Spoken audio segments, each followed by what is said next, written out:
ధనుస్సు రాశి వారికి ఈ వారంలో సంకల్ప సిద్ధి నెరవేరే అవకాశం ఉందా అండి? అలాగే ఉంది.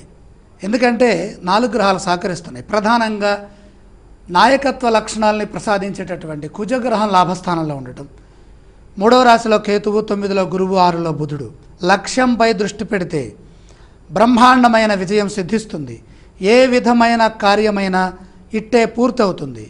సంకల్ప శక్తి ముందు ఎటువంటి దోషము నిలబడలేదు.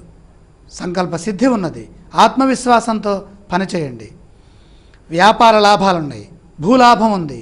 నూతన వస్తు సేకరణ, పెద్దల నుండి ఆదరాభిమానాలున్నాయి. చంచల స్వభావాన్ని వదిలిపెట్టాలి. వృధా ప్రయాణాలుంటాయి. ఆరోగ్యంపై శ్రద్ధ వహించండి. ఆర్థిక వ్యయం పెరగకుండా జాగ్రత్త పడాలి. ఆర్థిక స్థితిని పెంచే ఆలోచనలు చేయాలి. వారం మధ్యలో మేలు జరుగుతుంది. ఈ రాశి వారు పఠించవలసిన స్తోత్రాలు ఏవండి? శని పూజ చేసుకోవడం చాలా మంచిది. ఆలయ సందర్శన క్రమంలో ఏ దేవీ దేవతలను దర్శించాలంటారు? వెంకటేశ్వర స్వామి వారి సందర్శనం చాలా వరకు శని దోషాన్ని తగ్గిస్తుంది. ఈ రాశి వారు చేయవలసిన దానాలు ఏవండి?